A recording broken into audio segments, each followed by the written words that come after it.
Okay, woodworking class, now we're going to build the shelf. So when you get the wood home from Home Depot or Lowe's or wherever you bought it, first thing you want to do is sand the edges. There's going to be rough edges and some frayed wood along there from that radial arm saw. So get a piece of sandpaper, put a glove on to protect your hand, and just run it across the edges like that and a little bit across the top to smooth it out. Flip it over, hit those edges. It'll take you about 5 minutes to sand the edges of all these pieces you just cut. The first thing you want to assemble when you put this together is you want to put the inside support piece against the side. So that 13-inch piece you cut, that's going to be the inside support piece for the middle shelf. So you're going to lay that 2-foot long side piece down on its back. Then you're going to put the 13-inch side piece here. Again, this is assuming you're building with the same dimensions that I am. And then you line everything up real good, and then you take one of those deckmate screws and you drive it down in here. Now, you don't want to countersink that thing below the surface because you only have 1/8 of an inch to work with, and then it'll go through the other side. I'm going from the inside so that on the outside of my bookshelf, none of the screws show. And in here, you'll have books up against that, so the screws won't show as well.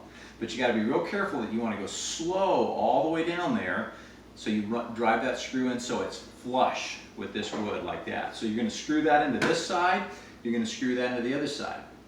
Now the difficult part is figuring out how to assemble this, especially if you're by yourself like I am and you don't have someone to help hold it. So what I did was I screwed these in first, and then notice with that 2 widths of wood, it'll stand up on its own on its side. So I stood both of these up. I took the bottom board, which is 2 feet 6 inches long. I put that right up against these two side boards standing up, and I screwed them in. So I already screwed this side in. I have the screws started on this side, so I'm just going to line this up and screw it in the rest of the way so we can take the next steps. Okay, line it up, bring it up just a little bit here so it lines up good, and nope, that didn't line up good. I'm going to back it out, and I'm going to pick a different screw to line up.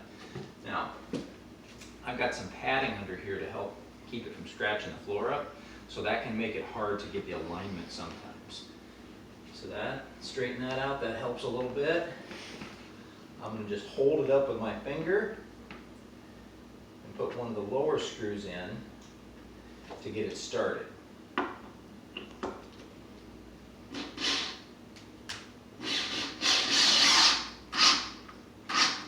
Now on these bottom screws, this is the side the shelf is going to sit at when you flip it up. So you want to make sure these screws are recessed countersunk into the wood just a little bit. You can go in as far as you need to because it's going into the vertical board, but you want to countersink it in just a little bit so those metal screws don't sit against anything and scratch it. Okay? So now I'm going to put all these screws in the rest of the way. Again, countersinking each of them. And then I line up the bottom of this and make sure it's all in a good position. Check the inside to make sure it's not breaking the wood out.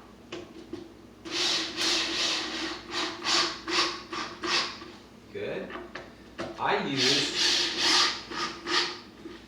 used 5 screws in the bottom of it, and I'll show you the pattern I did.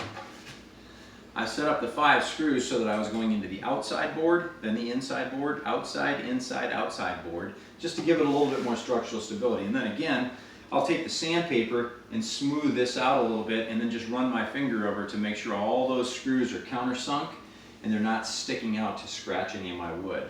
Now, the front edge looks pretty good, pretty lined up. Now, I'm going to stand it up like this, and I'm going to take the middle shelf. This is the 2-foot 4.5-inch shelf that you cut. That goes right in here, in between those outer boards, and sits on top of the inside boards, just like you see here. Now, you can screw this in one of 2 ways. If you have a screwdriver that will reach inside here and go down into that wood, you can do it that way. Or, you can go from the outside and put a screw in each side here. Okay? If you put those screws in, again, you want to countersink them a little bit, and then you might get some wood filler, putty that in so that you don't have screws showing on it.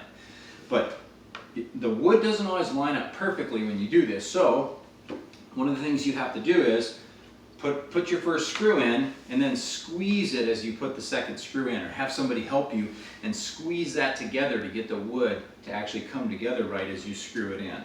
So I'm going to do this and then we'll come back for the next stage.